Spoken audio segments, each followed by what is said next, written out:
Harleen Deol, വാരിയേഴ്സിന്റെ unstoppable സൂപ്പർഗേൾ. ഹർലീന്റെ കഥ ഒരു സിനിമയിലെ ക്ലൈമാക്സ് പോലെ ആവേശം നിറഞ്ഞതാണ്. വീഴ്ചയിൽ നിന്ന് ഉയർത്തെഴുന്നേറ്റ ഒരു പോരാളിയുടെ കഥയാണിത്. തകർച്ച, ദ സെറ്റ് ബാക്ക്. ഡൽഹി ക്യാപിറ്റൽസിനെതിരെയുള്ള മത്സരത്തിൽ മികച്ച ഫോമിൽ കളിച്ചുകൊണ്ടിരുന്ന ഹർലീനെ ടീം മാനേജ്മെന്റ് റിട്ടയർഡ് ഔട്ടാക്കി പുറത്തേക്ക് വിളിച്ചു. കാരണം ഹർലീന് സിക്സറുകൾ അടിക്കാൻ കഴിയില്ലെന്ന മാനേജ്മെന്റിന്റെ തെറ്റായ ധാരണ. അവസ്ഥ കണ്ണീരോടെയും അപമാനിതയായും മൈതാനം വിടേണ്ടിവന്നു. ആ തീരുമാനം മൂലം ടീം പരാജയപ്പെടുകയും ചെയ്തു. ഉദയം, ദ റൈസ്. വെറും 24 മണിക്കൂറിനുള്ളിൽ വിധി മാറിമറിഞ്ഞു.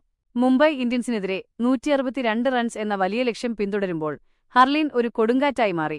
പ്രകടനം: 39 പന്തിൽ 64 റൺസ്, പുറത്താകാതെ. ഹൈലൈറ്റ്: 12 മനോഹരമായ ഫോറുകൾ. തന്റെ ബാറ്റിംഗിനെ സംശയിച്ചവർക്ക് ബാറ്റ് കൊണ്ടുതന്നെ ഹർലീൻ മറുപടി നൽകി.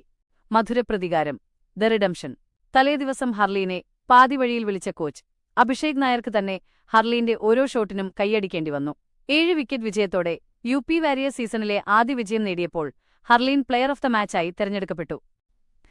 തനിക്ക് സിക്സറുകൾ അടിക്കാൻ കഴിയില്ലെന്ന് പറഞ്ഞവർക്ക് മുന്നിൽ 163.4 സ്ട്രൈക്ക് റേറ്റിൽ ബാറ്റ് ചെയ്ത് ഹർലീൻ തെളിയിച്ചു. അവൾ വെറുമൊരു ബാറ്ററല്ല, വാരിയേഴ്സിന്റെ യഥാർത്ഥ സൂപ്പർ ഗേളാണ്.